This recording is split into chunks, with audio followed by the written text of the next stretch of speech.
नमस्कार, मी सीए रमेश प्रभू, अध्यक्ष Maharashtra society welfare association. रोजचं सरका आज सुद्धा daily news and real estate story मध्ये आपल्याला स्वागत करतो. आज आपल्याला एक असं बातमी घेऊन आलोय की जे ऐकून तुम्हाला पूर्ण महाराष्ट्रीयनला बरं वाटेल. मीरा भाईंदर मध्ये 254 एकर सरकारी जमीन प्रकरणाने मोठा वाद निर्माण केलाय. सरकारी मालकीची असल्याचा दावा असलेली ही जमीन न्यायालयीन आदेशांच्या माध्यमातून खासगी कंपन्यांच्या नावावर कशी गेली असा सवाल उपस्थित होतोय. मिठागरासाठी राखीव असलेली जमीन लोन डेव्हलपमेंट असताना तिचे मालकी हक्क खासगी कंपन्यांकडे कसे गेले यावरून संशय व्यक्त केला जातोय. दरम्यान या प्रकरणात महाराष्ट्र सरकार सुप्रीम कोर्टात जाण्याच्या तयारीत असल्याची माहिती समोर आली. याबाबत उद्धव बाळासाहेब ठाकरे यांच्या शिवसेनेचे नेते संजय राऊत यांनी पत्रकार परिषद घेऊन या जमिनीबाबत फार मोठा खुलासा केलाय. नेमकं त्यांचं काय म्हणणं आहे जाणून घेऊयात. सगळ्यात आधी एक अत्यंत ट्विट केलं राऊत साहेब, मीरा भाईंदर मधल्या एका जमिनीचं प्रकरण.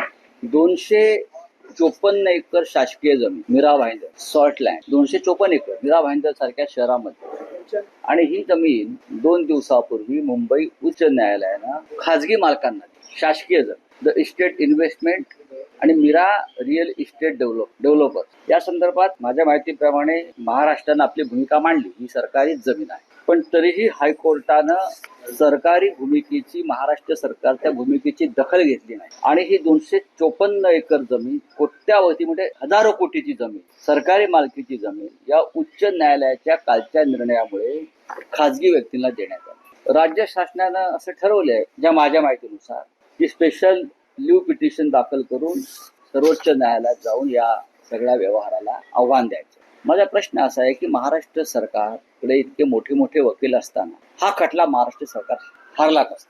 राज्य सरकार, एवढं मोठं राज्य सरकार, हा खटला हारला कसा? हा पहिला प्रश्न. आणि हे जे ज्यांच्या बाजूने निकाल दिला आहे कोर्टानं की 254 एकर जमीन त्यांच्या मालकीची,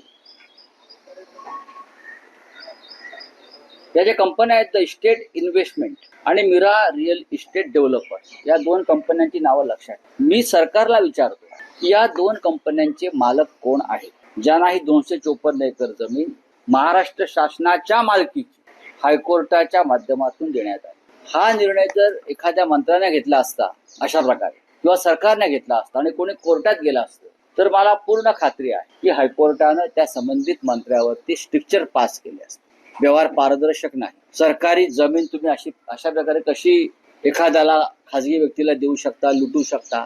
आणि कदाचित त्या संबंधित मंत्र्यांची नोकरी गेली असते किंवा मुख्यमंत्र्याला जावं लागलं असतं. पण हायकोर्टाच्या एका बेंचनं ही जमीन सरळ 2 बिल्डर्सना मोफत दिलेली आहे.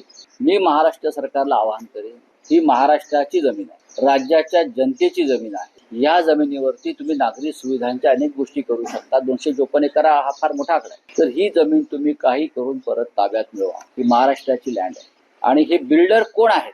हे जे या कंपन्या आहेत की मीरा रिअल इस्टेट आणि इस्टेट इन्व्हेस्टमेंट, या दोन्ही कंपन्यांचे मालक, त्याच्यावरचं संचालक मंडळ आणि यांना ही जमीन मिळावी म्हणून कुठून विशेष प्रयत्न झाले याची माहिती महाराष्ट्र सरकारनं, विशेषतः राज्याच्या महसूल मंत्र्यांनी आमच्या चंद्रशेखरजी बावनकुळे यांनी जनतेसमोर आणावं. बावनकुळे साहेब काल स्वतः या विषयावर मी जेव्हा त्यांना विचारलं, तर ते म्हणले की आम्ही स्पेशल लिव्ह पिटिशन SLP दाखल करून सुप्रीम कोर्टामध्ये या न्यायालयातल्या या आजच्या निर्णयाला आम्ही आव्हान देतो. ही चांगली गोष्ट आहे. सरकार प्रयत्न करत आहे किंवा सरकार लढत आहे.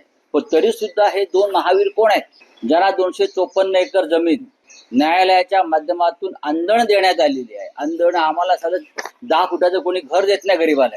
धारावी वाशी लढतायत. झोपडपट्टी पुनर्वसन प्रकल्पामध्ये अनेकांना घरं मिळालेली नाहीत. जमिनींचे डिस्प्यूट चालू आहेत. आणि एका झटक्यात 254 एकर जमीन महाराष्ट्र सरकारची 2 इस्टेट कंपन्यांना दिली जाते. तो पण न्यायालयामध्ये महाराष्ट्र शासनाचा पराभव होतो. या खटल्यामध्ये हा पराभव जाणून बाजून स्वीकारलाय. हार कोणाला तरी फायदा व्हावा म्हणून असाही लोकांच्या मनात प्रश्न निर्माण होऊ शकतो की सरकारच हरलाय, हरवून घेतला स्वतः 254 एकर जमिनीसाठी. पण मला तसं वाटत नाही. सरकार प्रामाणिकपणे प्रयत्न करते, माझ्या लक्षात आलंय. त्याच्यामुळे राज्याचे मुख्यमंत्री देवेंद्र फडणवीस आणि महसूल मंत्री चंद्रशेखरजी बावनकुळे यांनी या महाराष्ट्राच्या जमिनीसाठी सुप्रीम कोर्टापर्यंत लढाई करावी अशी माझी त्यांना विनंती आहे. खूप खूप धन्यवाद. हा व्हिडिओ आपण लाईक करा, सबस्क्राईब करा आणि आपलं वाटत असेल की तुमचं मित्रांना सुद्धा ह्याचा फायदा होऊ शकतो म्हणून ह्याला व्हायरल करा.